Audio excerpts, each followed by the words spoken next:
네, 제어계의 안정도 하겠습니다.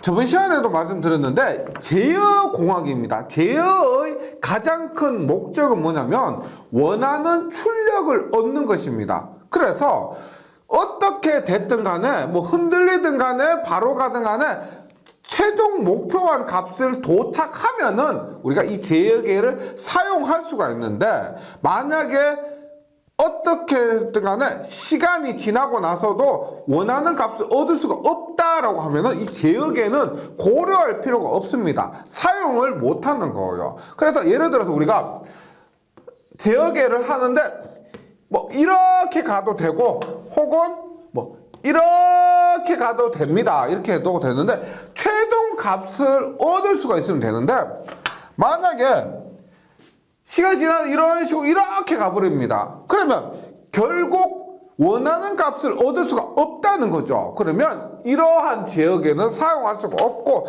따라서 지금 제어계의 안정도를 판별하는 것은 뭐냐면은 우리가 구체적인 사항을 고려하기 전에, 구체적인 사항을 들어가기 전에 사용할 수 있다 없다를 판단하는 것이 이 제어계의 안정도에서 공부하는 것입니다. 그래서 안정도는 시스템이 불안정하면 과도응답과 정상상태 오차들 같은 것, 저번 시간에 했던 것들을 논의할 가치가 없기 때문에 불안정한 시스템, 특별한 과도응답이나 정상상태 오차 요구사항으로 설계될 수 없기 때문에 모든 제어 회로는 안정한 시스템이어야 합니다. 그래서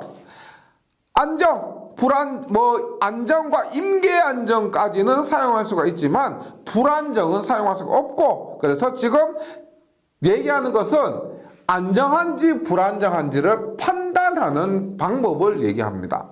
먼저 제어계의 안정 조건은 특성 방정식의 근이 모두 S평면의 좌반부에 존재할 것. 얘는 뭐냐면 저번 시간에 했었죠. 뭐 전체 전달함수 입력분의 출력이 1 플러스 뭐 GS HS분의 뭐 GS라고 했을 때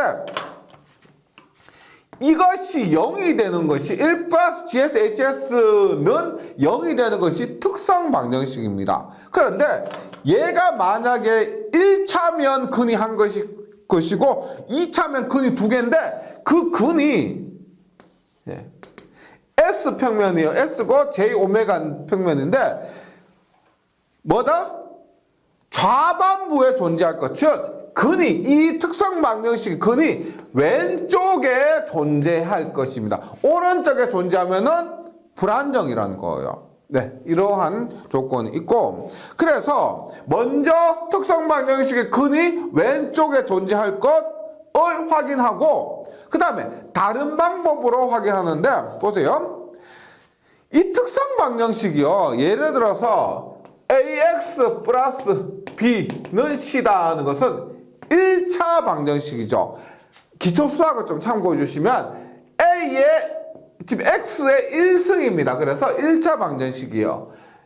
AX제곱 플러스 BX 플러스 C는 0이다 라고 했을 때 X의 제곱이 들어갔으니까 얘는 2차 방정식입니다. 근이 하나고요, 근이 두 개고, 만약에 이거 뭐 D라 할게요.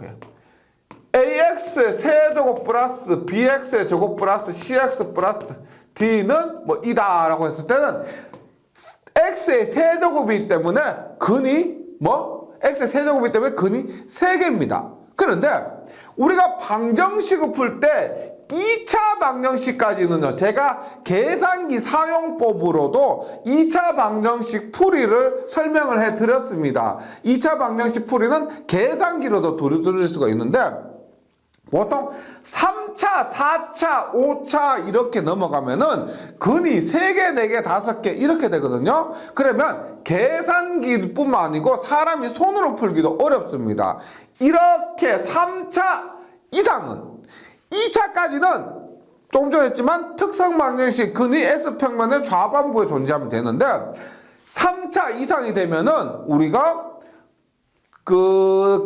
이 특성 방정식이, 이 제어계가 안정한지 불안정한지를 판단하는 게 뭐냐면은 루스 후르비츠 법이나 혹은 나이키스트 나이키스트 선도를 통해서 안정하냐 불안정하냐를 판단한다는 겁니다. 3차 이상이 됐을 때. 보통 루스법인을 가지고 푸는데 이것은 우리가 안정 여부만, 안정한지 불안정한지 그 여부만 판단할 수가 있고요. 나이키스트 선도로 판단하는 것은 안정 여부 플러스 얼마나, 안정하면은 얼마나 안정하다, 여유가 얼마 정도 있다, 혹은 불안정하면 얼마나 불안정하다, 이런 것까지 판단할 수 있는 방법입니다. 그래서 루스 안정도 판별법은 특성 방정식의 모든 차수의 개수가 존재하고 부호가 같을 것, 뭐 A, B, C, D 이렇게 존재하고 플러스 이런 식으로 존재하고요. 그 다음에 이것을 만족한다면 루스표 1열에 부호가 변하지 않을까 루스표를 만듭니다. 그 방법은 좀 복잡하기 때문에 정규반에서 공부하는데 루스표를 만들어서 1열에 부호가 변하지 않을 것, 그런 조건을 만족해야 안정이 되는 것이고, 나이키스트 안정도 판별법은 저번 시간에 했던 벡터 궤적을 그리는 겁니다. 어떻게?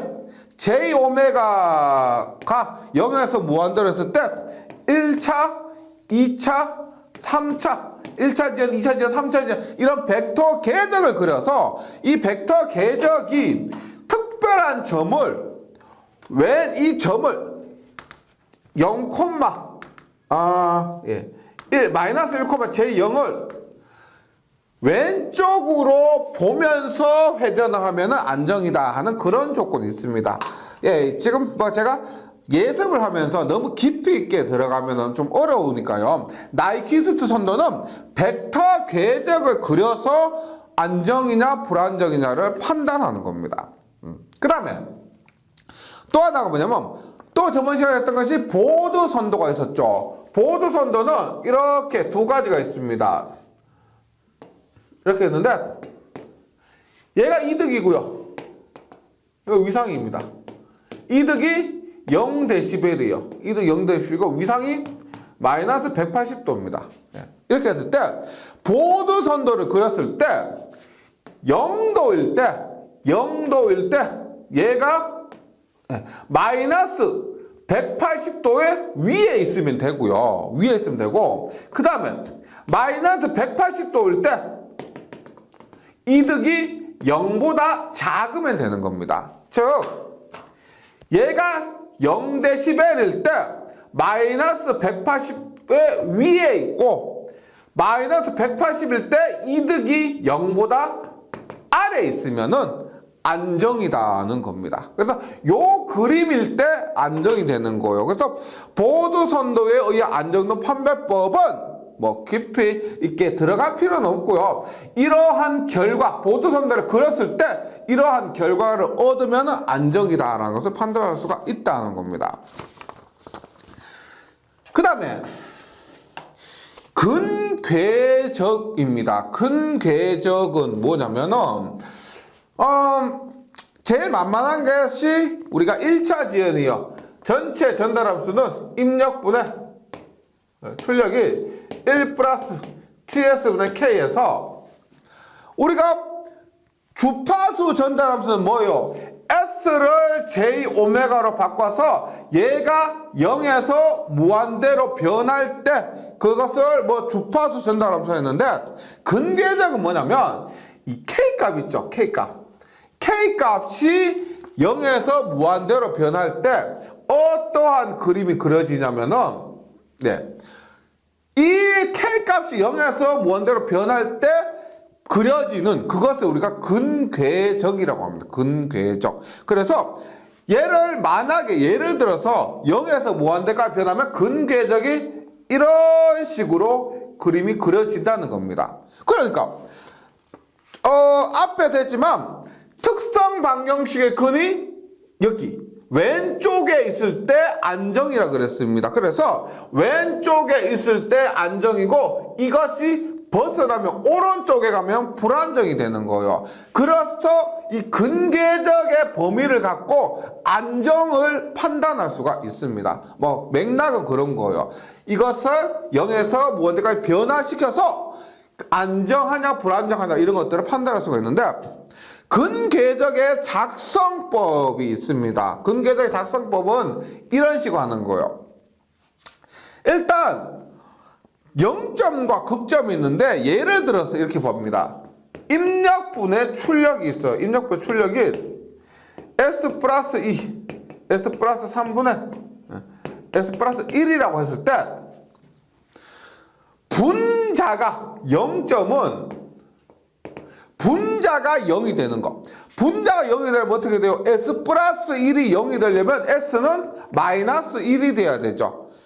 그것이 0점입니다. 극점이라는 것은 분모가 0이 돼야 돼요. 그러면 S 플러스 2가 0이 되거나 S 플러스 3이 0이 돼야 됩니다. 그러면 S 플러스 2가 0이 되려면 S는 마이너스 2, S 플러스 3이 0이 되려면 S는 마이너스 3이 돼야 되는 겁니다. 즉 어떠한 전달 함수가 주어졌을 때 분자가 0이 되는 것이 0점이고 분모가 0이 되는 것이 극점이라고 해요. 극점이라고 했을 때 이것을 가지고 근궤적을 그리는데 먼저 근궤적의 출발점은 어디냐? 이렇게 했을 때 근궤적의 출발점은 극점 마이너스 2와 마이너스 3에서 출발한다는 겁니다. 지금 얘는 제가 예를 들어서 그런데 근궤적의 출발점이 마이너스 2와 마이너스 3이란 거예요. 그 다음 근궤적의 종착점 끝은 어디냐? 끝은 어디냐?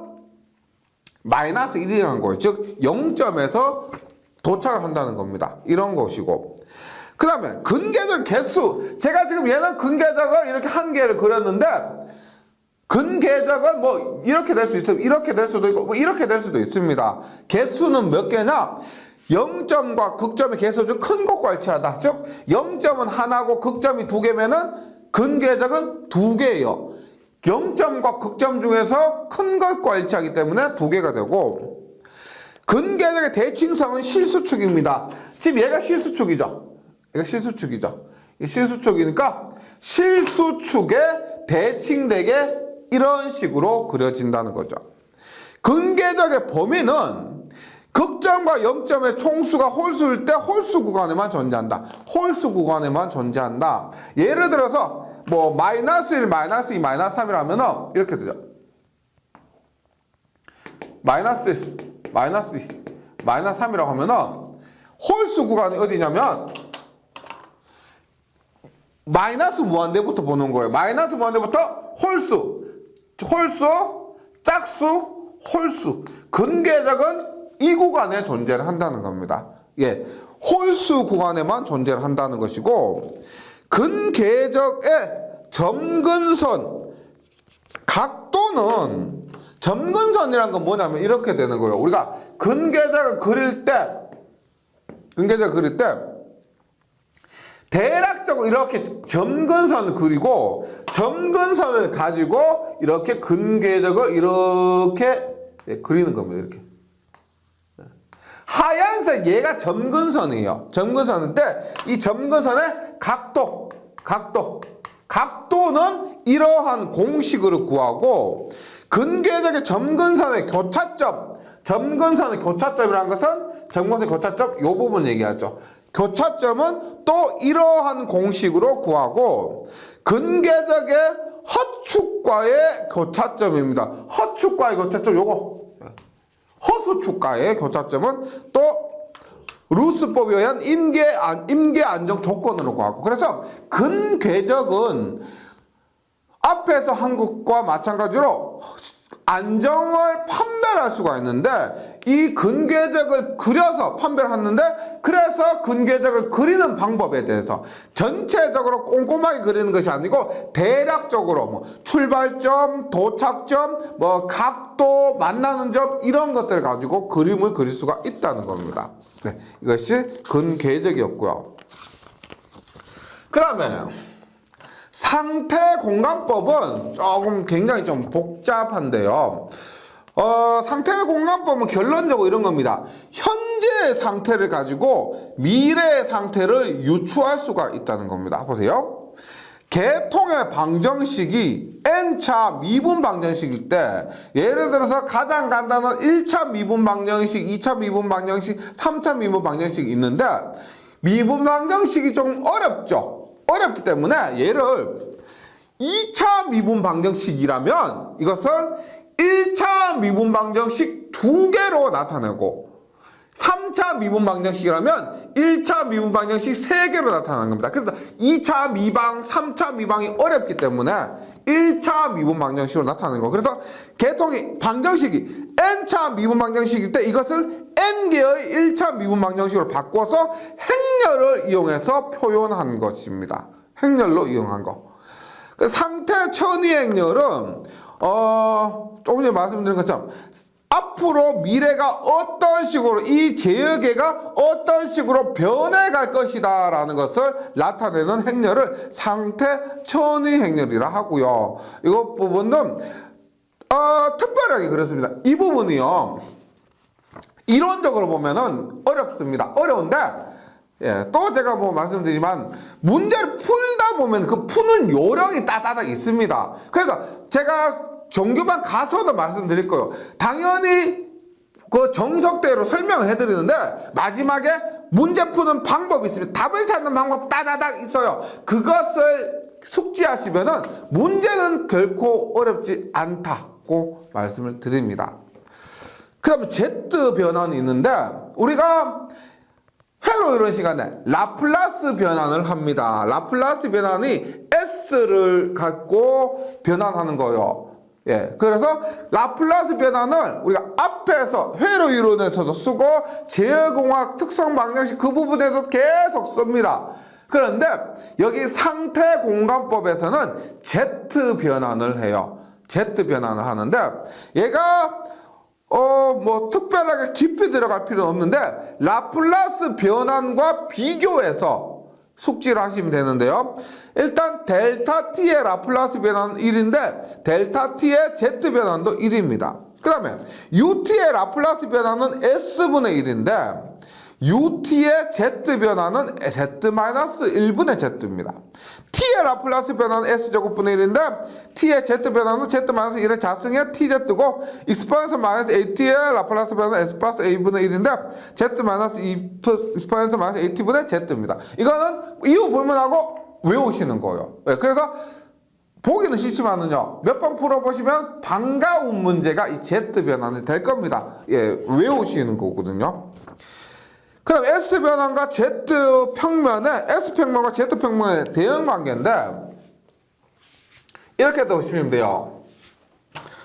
우리가 안정이라고 하면은 안정이라면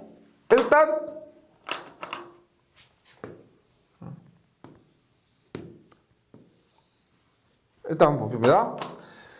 우리가 S평면의 특성 방정식의 근이 좌반 평면에 있으면 안정이라고 했죠.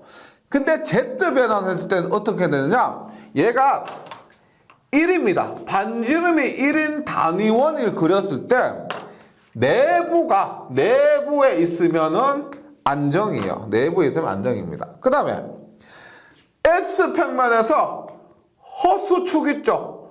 허수축 자체가 임계 안정이에요. 안정과 불안정의 경계인데 이것을 Z평면에서 어떻게? 반지름이 1인 단위원 원주상을 얘기합니다. 단위원 원주상이 얘가 되는 거예요. 그럼 불안정은 뭐냐? S평면에서 오른쪽이 불안정인데 Z평면에서는 단위원 외부 있죠. 단위원 외부가 불안정이 됩니다. 이렇게 비교를 하시는 것이 상태공학법입니다. 다시 말씀드리면 이론적으로 깊이 들어가시면 한도 끝도 없이 복잡하고 어렵지만은 문제 푸는 방법 숙지하시면은 할만한 파트가 됩니다.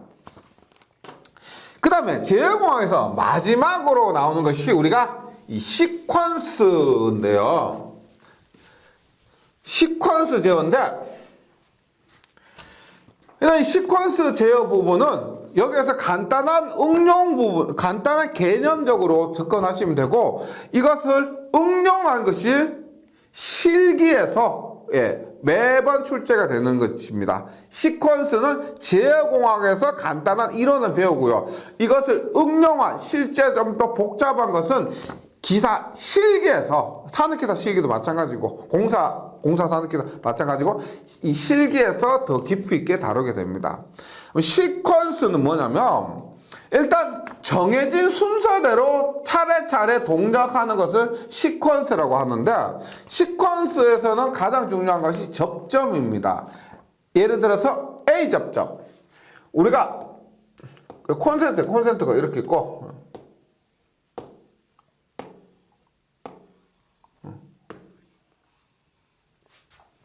여기 이렇게 램프가 있습니다. 램프가 있는데 콘센트가 있고, 보시면 얘가 이렇게 생겼습니다. 이렇게 생겼으면 평소에는 램프에 불이 들어오지 않죠. 그러다가 내가 얘를 눌러서 접촉이 되면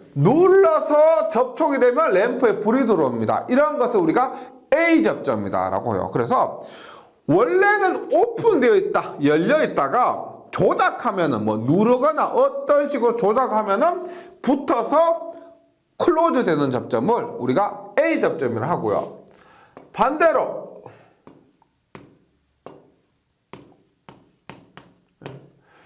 이렇게 되어 있어요. 이렇게 평소에 붙어 있습니다. 붙어 있다가 내가 떼면은 꺼지죠. 그래서 평소에 클로즈 되어 있고 조작하면 오픈되는 접점을 우리가 B 접점이라고 합니다. B 접점. 얘를 A 접점, 얘를 B 접점이라고 해요. 그리고 A 접점과 B 접점을 합쳐 놨다, 이렇게 생각할 수 있는 것이, A, B 접점 합쳐 놓은 것은 C 접점이다, 이렇게 이해하시면 되겠습니다. 그 다음에 접점은 A, B 접점에 대한 개념이 가장 중요하고요. 그 다음에 얘를 우리가 뭐라고 하냐면 유접점이라고, 유접점. 실제 접점이 붙었다 떨어졌다 하는 거죠. 유접점이라고 그럽니다. 그 다음에 논리소자라고 있어. 논리소자. 여기에는 우리가 and, 와, not 등이 있습니다. 이런 것들이 있는데, 이런 거는 실제 접점이 떨어졌다 붙었다 하는 것이 아니고 안에 반도체로 구성되어 있습니다. 반도체로 구성되어서 이것을 우리가 뭐라고 한다? 무접점, 접점이 없다는 거예요. 무접점, 무접점 회로, 이렇게 얘기를 합니다. 그래서 유접점에 대해서 A, B 스위치의 개념 기억해 주시고요. 더 중요한 것은 무접점 회로, 그래서 회로 소자에서 and, or와 not을 한번 봅니다. 어렵지 않습니다. 똑같이 이렇게 봐요.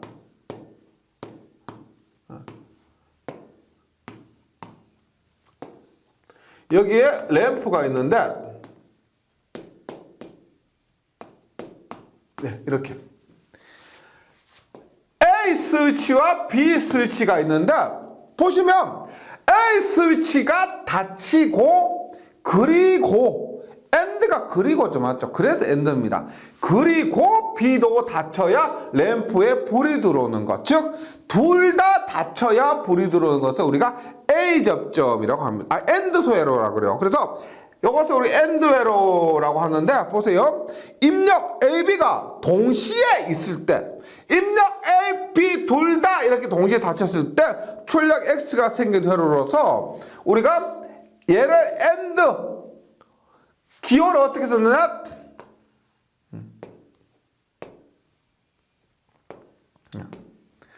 A, B.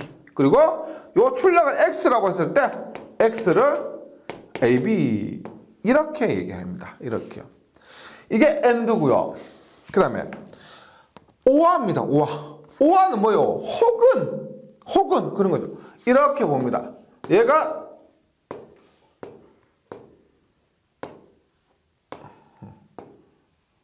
램프가 이렇게 있는데,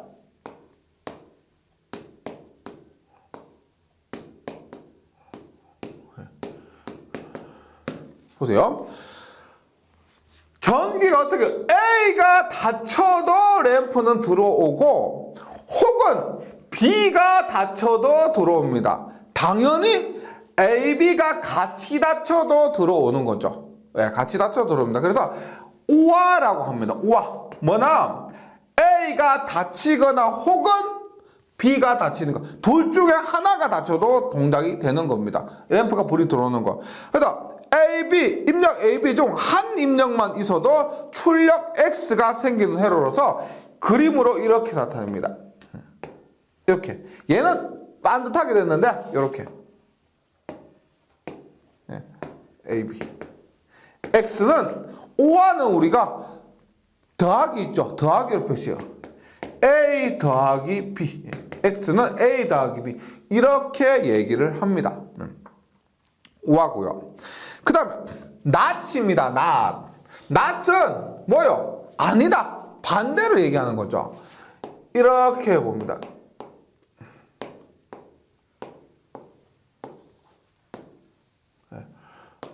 이렇게 X라고 해서 릴레이입니다. 릴레이. 그러면 얘가 이렇게 볼게요.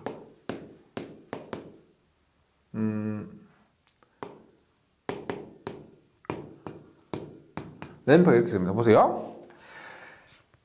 얘는 X가 꺼져 있을 때는 얘가 붙어서 램프가 불이 들어옵니다. 그런데 얘가 붙어서 X가 켜지면 X의 접점은 떨어지고 X의 접점이 떨어지면은 L이 꺼지는 겁니다. 즉 X가 꺼지면 램프가 들어오고 X가 켜지면 램프는 꺼지는 동작을 하는 거죠. 그래서 X와 L은 반대로 동작한다는 거죠. 이것을 우리가 not이라고 합니다. not.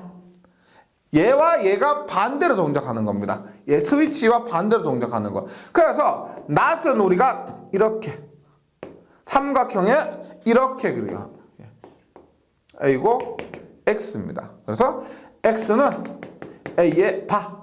이것을 A라고 했을 때요. A라고 했을 때 A가 닫히면 X가 ON 되어서 얘가 떨어지면서 L이 꺼지고 A가 꺼져 있는 상태에서는 얘가 꺼져니까 램프가 불이 켜지는 반대로 동작한다는 의미에서 이렇게 쓸 수가 있습니다. 이것이 시퀀스에서 가장 기본적인 겁니다. 그런데 이것을 합친 거, 즉 AND와 NOT을 합치면 NAND, OR와 NOT을 합치면 NOR가 되는 거죠. 이런 것들로 조합해서 우리가 원하는 시퀀스 회로를 만들 수가 있습니다. 여기까지가 우리가 제어공학이었고요.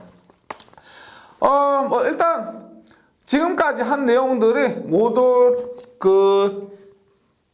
앞에서 배울 내용들에 대한 예습이었는데 이 뒷장에 있는 필기 요약 부분은요 강의가 없습니다. 이 뒷부분은 활용을 이렇게 해주셔야 됩니다. 지금 당장 뒷부분에 있는 내용이 있죠.